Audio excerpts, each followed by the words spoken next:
গণভোটের গণরায় এই বাংলার জমিনে বাস্তবায়ন হবে ইনশাআল্লাহ। আক্রমণ করেন, অসুবিধা নাই, করতে করতে কে কোথায় যে পালায় আর ডুবে আল্লাহ তাআলা ভালো জানে। গণভোট আপনারা চাইলেন, আমরা চাইলাম, এখন আপনারা মানেন না, আমরা কিন্তু আমাদের জায়গায় আছি, আমরা এখান থেকে সরতে পারবো না। জনগণের সাথে আমরা বেঈমানি করতে পারবো না, আমরা করব না। আপনারা দোয়া করবেন আমাদের ওয়াদার উপর আমরা যেন টিকে থাকতে পারি, এবং ইনশাআল্লাহ আমরা আশাবাদী, আমরা আস্থাশীল, গণভোটের গণরায় এই বাংলার জমিনে বাস্তবায়ন হবে ইনশাআল্লাহ। আমরা ইস্যু ছাড়বো না। দ্বিতীয়ত, যারা জীবন দিল, প্রতিশোধ চাই না, কিন্তু বিচারটা কি পাবো না? শুধু কারো বাবার বিচার, নিজের বিচার, মায়ের বিচার, বোনের বিচার, ভাইয়ের বিচার হবে, আর এই দেশের নিরীহ জনগণ শহীদ হয়েছে তাদের হত্যাকারীদের বিচার হবে না? সেই বিচারও ইনশাআল্লাহ এই বাংলার মাটিতে হবে। কোন বিচার 50 বছর পরে হয়েছে এই দেশে, কোনটা হয়েছে 21 বছর পরে।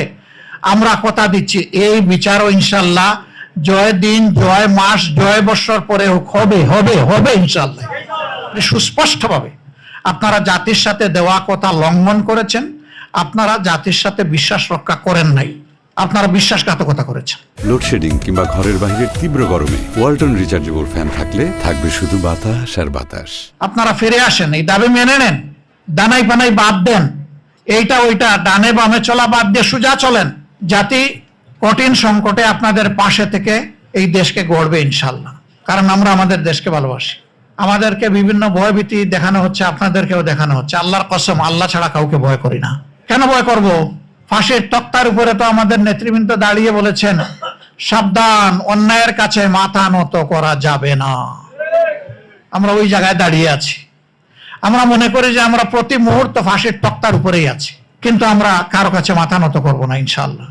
আমাদেরকে যাই করা হোক, যাই বলা হোক, আখের মনে রাখবেন যে সমস্ত শক্তি এবং কুওয়াতের মালিক হচ্ছেন আল্লাহ রাব্বুল আলামিন। বড়ত্বের দম্বে, অহংকারে কেউ যেন ফেটে না পড়েন। আল্লাহর কাছে এটার 2 পয়সার কোনো মূল্য নেই। আল্লাহ চাইলে বিশাল বাহিনীর উপর ক্ষুদ্র বাহিনীকে বিজয় দিয়েছেন, বারবার দিয়েছেন ইতিহাসে। সে বিজয় তো আমরা দেখেছি। আমাদের সন্তানরা হাতের মধ্যে একটা দা কিরিস নিয়েও রাস্তায় নামে নাই। ইমানের অস্ত্র বুকে ধারণ করে, আল্লাহর পর ভরসা করে, দেশপ্রেম, মানব প্রেমে উদ্বুদ্ধ হয়ে তারা খালি হাতে মোকাবেলা করেছে। সমস্ত অস্ত্র, গোলা বারুদ সব কিছু সেদিন বুথা হয়ে গিয়েছিল।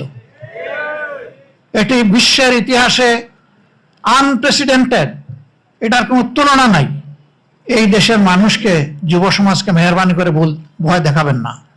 জুলাই যোদ্ধাদের উপর আক্রমণ হচ্ছে বিভিন্ন জায়গায়, আমাদের উপর আক্রমণ হচ্ছে। দোষ আমাদের একটাই যে আমরা অন্যায়ের বিরুদ্ধে কথা বলতেছি। আক্রমণ করেন, অসুবিধা নাই, করতে করতে কে কোথায় যে পালায় আর ডুবে আল্লাহ তাআলা ভালো জানে। কিন্তু আমরা যা বলার জাতির অধিকারের জন্য আমরা বলেই যাব, আমাদের মুখ কেউ বন্ধ করতে পারবে না।